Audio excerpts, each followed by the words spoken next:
उनको उम्मीद थी कि अमित शाह जी की रैली में ऐलान हो जाएगा कि आरक्षण दिया जाता है निषादों को, लेकिन वो शब्द रह गया, बाकी सब कुछ हो गया। तो उनकी मांग पूरी करने में क्या दिक्कत आ रही है बीजेपी को?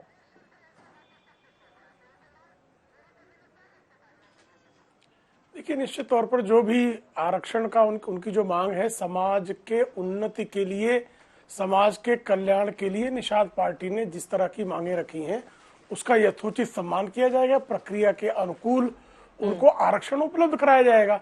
और भारतीय जनता पार्टी जब कोई संकल्प लेती, जिस तरह से महाराष्ट्र में मराठा आरक्षण का संकल्प हमने लिया, तो मराठा आरक्षण हमने दिया। और जबकि कांग्रेस, एनसीपी और शिवसेना की सरकार वही मराठा आरक्षण को टिका पाने में असमर्थ हो गई। ओबीसी को जो है चुनाव में आरक्षण का की भूमिका भारतीय जनता पार्टी ने स्पष्टता से रखी।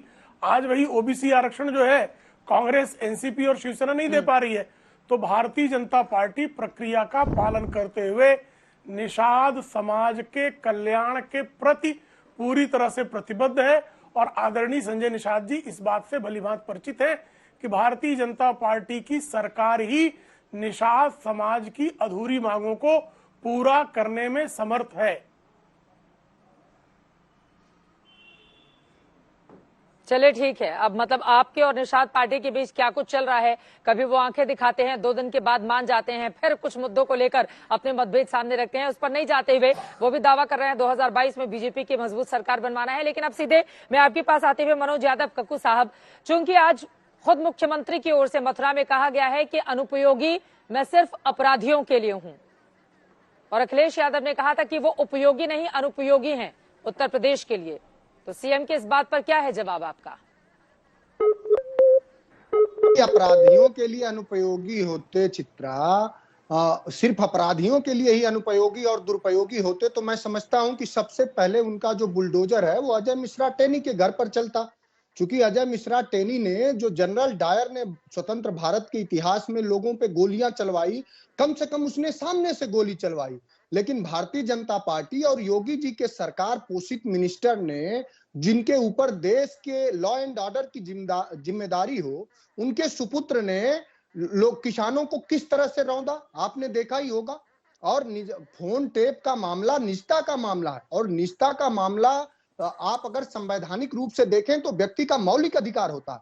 भारतीय जनता पार्टी अब इतना डर गई है कि अब आपने तो यात्रा, विजय रथ यात्रा कवर करी थी, जिस तरह से जनमानस आ रहा है, एक बार एक यात्रा से राष्ट्रीय अध्यक्ष अखिलेश यादव जी के राजनीतिक पराक्रम से इतना डरी हुई है भाजपा कि अब इनके जन विश्वास यात्रा में न जन है न विश्वास है, किसी तरह का नहीं है। अगर विश्वास होता तो उत्तर प्रदेश में गन्ना किसानों का 16,000 करोड़ रुपया बकाया नहीं होता।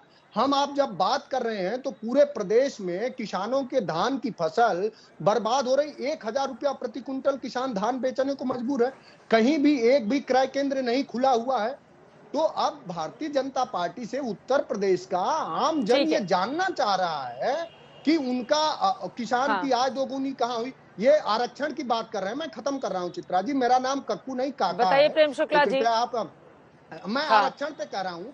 अच्छा, माफ कीजिएगा, मैं उसको ठीक कर जी चित्रा जी, ऑडियो में 14 प्रोफेसरों में से 12 एक जात के लोगों का सिलेक्शन हुआ। चित्रा जी, इनकी बात खत्म हो जाए तो बोलना शुरू करो। तो आरक्षण कहाँ चला गया? चित्रा जी, ये धारा प्रवाह बोले जा रहे हैं। 22,000 दलित पिछड़ों के साथ कुछ नहीं हुआ। 68,500 में 22,000 लोगों का अभी अब आप एक साथ सारे आरोप लगाएंगे तो उस पर जवाब नहीं ले पाएंगे। ठीक है मनोज जी, मैं आ रही हूँ आपके पास, आपके पास। एक बार प्रेम शुक्ला जी से मैं जवाब ले लेती हूँ। प्रेम शुक्ला जी, एक तो वो तमाम मुद्दे लेकर आप पर हमलावर हो रहे हैं, दूसरे अखिलेश यादव जी की ओर से ये भी कहा गया है, अखिलेश जी की ओर से यह भी कहा गया है कि उनके नेताओं के खुद उनके फोन टैप करवा रही है बीजेपी।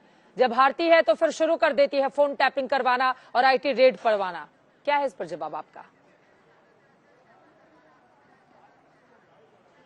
देखिए, अखिलेश सिंह यादव हार के डर की वजह से पूरी तरह से बौखलाए हुए हैं। उस बौखलाहट का ही परिणाम है कि कपोल कल्पित आरोपों की झड़ी लगा रहे हैं।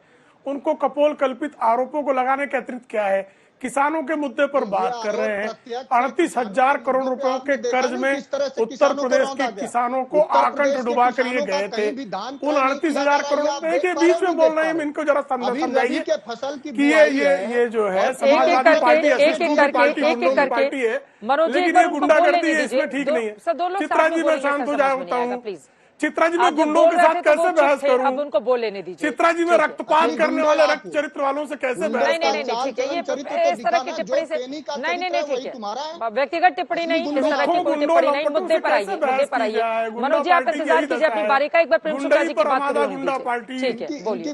इनकी भाषा देखिए, भाषाई मर्यादा और शुचिता की बात करते हैं। असली गुंडा तो 38,000 करोड़ रुपयों के कर्ज में फिर देखो चिल्ला रहा गुंडा।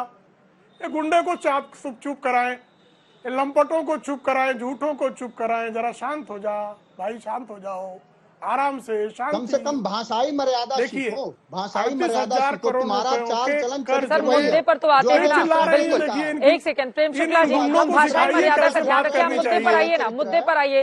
फोन टैपिंग के आरोपों पर क्या कहना है? वो कह रहे हैं कि उनके नेताओं के फोन टैप किए जा रहे हैं। कहना क्या है? भाषाई मर्यादा कर रही है बीजेपी। गुंडा को गुंडा कहूंगा, झूठे को झूठा कहूंगा, लंपट को ठीक है लंपट सर, कहूंगा। मतलब प्लीज, अभी हम राष्ट्रीय इतने बड़े मंच पर आज तक के बैठे हैं, थोड़ा सा पूरा देश देख रहा है, पूरा देश जी, मैं आपकी बहस छोड़कर थोड़ा सा आराम मेरे पास कोई विकल्प नहीं है। प्लीज प्रेम शुक्ला आपके पास आप जो है ऐसे प्रेम शुक्ला जी देखिए, अगर जनता का एक सेकंड सुनिए ना सर, ये धमकी देना छोड़िए ना प्रेम शुक्ला जी। हाँ, तो मैंने मना किया ना, मैंने मना किया। अब आप कहेंगे कि मैं डिबेट छोड़कर चला जाऊंगा, तो फिर आपके पास मेरे सवालों का जवाब नहीं। थोड़ा आराम से प्रेम शुक्ला जी, आप तो ऐसे प्रवक्ता नहीं है, आप तो ऐसे प्रवक्ता क्या तरीका है मेरे पास? अरे वो नहीं चिल्लाएंगे, मैं हूँ कंट्रोल करने के लिए। मैं लगातार उनके बीच में चिल्लाऊंगा तो आप क्या करेंगी? मैं उनके बीच में चिल्लाऊं, आप ये कह रही है कि मैं गला फाड़ कर यहाँ पर बहस नहीं करूं, गला फाड़ूं। गला फाड़ने के लिए आपने मुझे निमंत्रित किया है? मुझे अपनी बात रखने के लिए मैंने उनकी बात को बहुत धैर्य से सुना। मेरी अपेक्षा है कि वो मेरी बात धैर्य से सुने। इसे मैं क्या गलत कर रहा हूं? मैंने जो किसानों से शुरू किया, 38,000 करोड़ रुपए किसानों के कर्ज में डूबे किसानों का, पहली ही कैबिनेट में आदरणीय योगी आदित्यनाथ जी ने 38,000 करोड़ रुपए किसानों के कर्ज को माफ कर दिया। पहली ही कैबिनेट में 1,40,000 करोड़ रुपए के गन्ना किसानों के भुगतान आदरणीय योगी आदित्यनाथ जी के कार्यकाल में हुए थे। 80,000 करोड़ रुपयों का भुगतान आदरणीय अखिलेश यादव सिंह के कार्यकाल में हुए थे। 15,000 करोड़ रुपयों का बकाया सिर्फ गन्ना किसानों का भुगतान छोड़कर गए थे। वो भुगतान जो है आदरणीय योगी आदित्यनाथ जी की सरकार में हुआ। जो है रबी की फसलों की, खरीफ की फसलों की रिकॉर्ड खरीदारी आदरणीय योगी आदित्यनाथ जी के सरकार में हुई। पीएम किसान सम्मान निधि के माध्यम से हजारों करोड़ रुपयों की राशि का सीधे भुगतान किसानों के खाते में यह आदरणीय योगी आदित्यनाथ जी की सरकार के कार्यकाल में आया। बिजली, जो किसान तरसता था 2 घंटा 4 घंटा रात भर जागता था कि बिजली आ जाए तो मैं अपनी फसल को सींच लूं, आज जो है जिस तरह से 18 घंटे ग्रामीण इलाकों में, तहसील इलाकों में 20 घंटे और शहरों में 24 घंटे बिजली दी जा रही है। जिस तरह से per capita income Uttar Pradesh का 4.5 वर्षों में डबल कर दिया गया।